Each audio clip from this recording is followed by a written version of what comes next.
السلام علیکم ناظرین، ویلکم ٹو قرآنک رائٹس۔ اسلامی واقعات کی تمام ویڈیوز کو دیکھنے کے لیے ہمارے چینل کو سبسکرائب کریں۔ اصحاب کہف کا واقعہ۔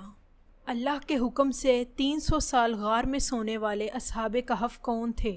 حضرت عیسیٰ علیہ السلام کے آسمان پر اٹھا لیے جانے کے بعد عیسائیوں کا حال بے حد خراب اور نہایت ابتر ہو گیا۔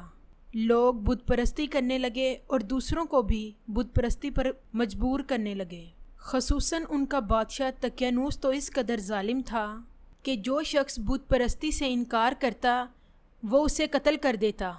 اصحاب کہف بادشاہ کے معزز درباری بھی تھے، مگر یہ لوگ صاحب ایمان اور بت پرستی سے نہایت بیزار تھے۔ دقیانوس کے ظلم و جبر سے بیزار ہو کر یہ لوگ اپنا ایمان بچانے کے لیے وہاں سے بھاگ نکلے اور قریب ہی ایک پہاڑ کے غار میں پناہ لے لی اور سو گئے۔ وہ لوگ 300 برس کے زیادہ عرصے تک وہیں پر سوتے رہ گئے۔ دقیانوس نے جب ان لوگوں کو تلاش کرایا اور اس کو معلوم ہوا کہ یہ لوگ غار کے اندر ہیں تو وہ بے حد ناراض ہوا اور غصے میں آ کر اس نے یہ حکم دیا کہ ایک سنگین دیوار کر کے غار کو بند کر دیا جائے تاکہ یہ لوگ اسی حال میں رہ کر مر جائیں اور وہی غار ان لوگوں کی قبر بن جائے۔ مگر دقیانوس نے جس آدمی کے سپرد یہ کام کیا تھا وہ بہت نیک دل اور صاحب ایمان آدمی تھا۔ اس نے اصحاب کہف کے نام کی تعداد اور ان کا پورا واقعہ ایک تختی پر لکھ کر تانبے کے صندوق کے اندر رکھ کر دیوار کی بنیاد میں رکھوا دیا اور اسی طرح کی ایک تختی شاہی خزانے میں محفوظ کرا دی۔ کچھ دنوں کے بعد دقیانوس بادشاہ مر گیا اور سلطنتیں بدلتی رہیں، یہاں تک کہ ایک نیک دل اور انصاف پرور بادشاہ جس کا نام بیدروس تھا وہ تخت نشین ہوا، جس نے 68 سال تک شان و شوکت سے حکومت کی۔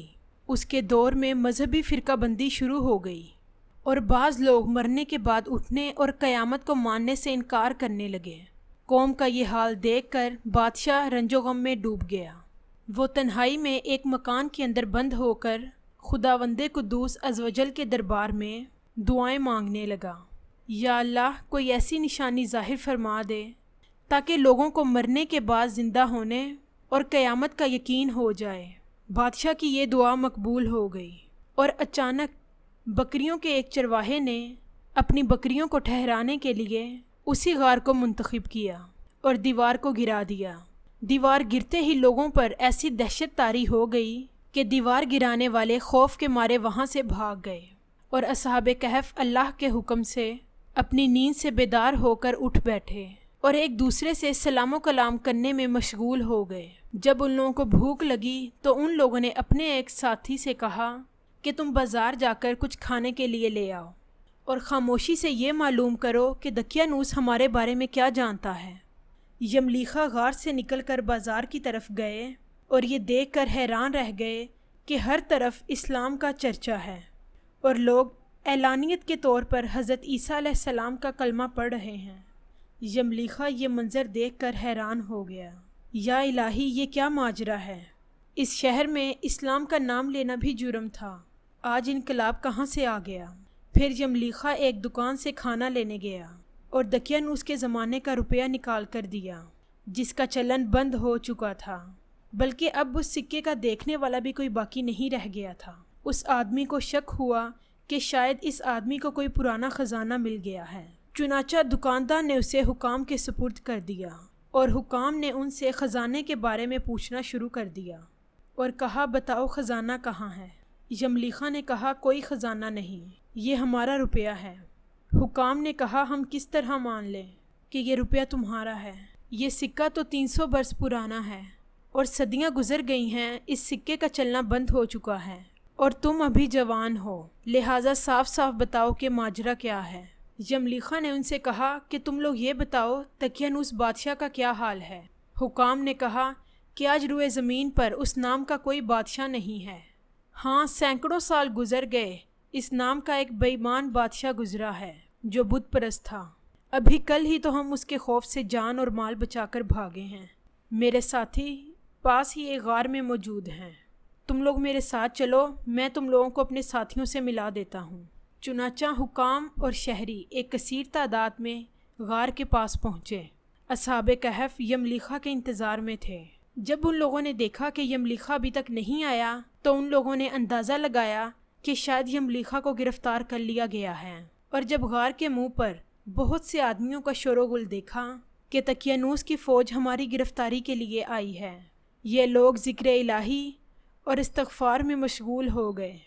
حکام نے غار پر پہنچ کر تانبے کا صندوق برآمد کیا اور اس کے اندر سے تختی نکال کر پڑھی تو تختی میں اصحاب کہف کا نام لکھا تھا۔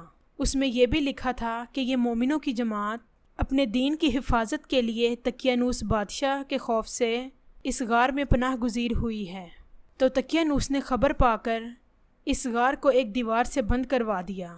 ہم نے یہ اس وجہ سے لکھا ہے کہ جب کبھی یہ غار کھلے تو لوگ اصحاب کہف سے واقف ہو جائیں۔ حکام تختی کی عبارت پڑھ کر حیران رہ گئے تو ان لوگوں نے اپنے بادشاہ بیدروس کو اس واقعے کی اطلاع دی۔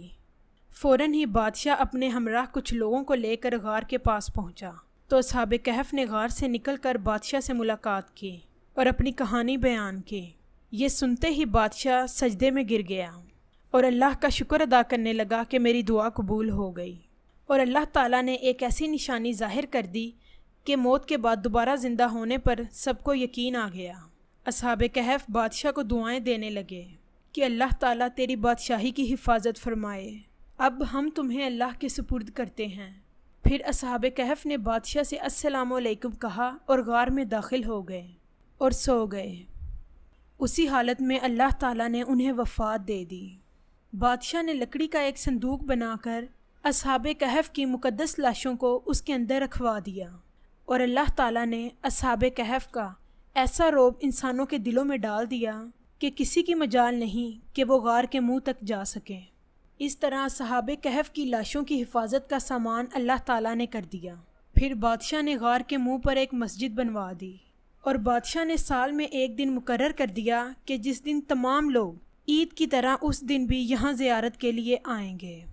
ناظرین، امید کرتی ہوں کہ یہ ویڈیو آپ کو پسند آئے گی۔ ویڈیو کو لائک کریں اور شیئر کریں، اور ایسی مزید ویڈیوز کو دیکھنے کے لیے ہمارے چینل کو سبسکرائب کریں۔ دعاؤں میں یاد رکھیے۔ اللہ حافظ۔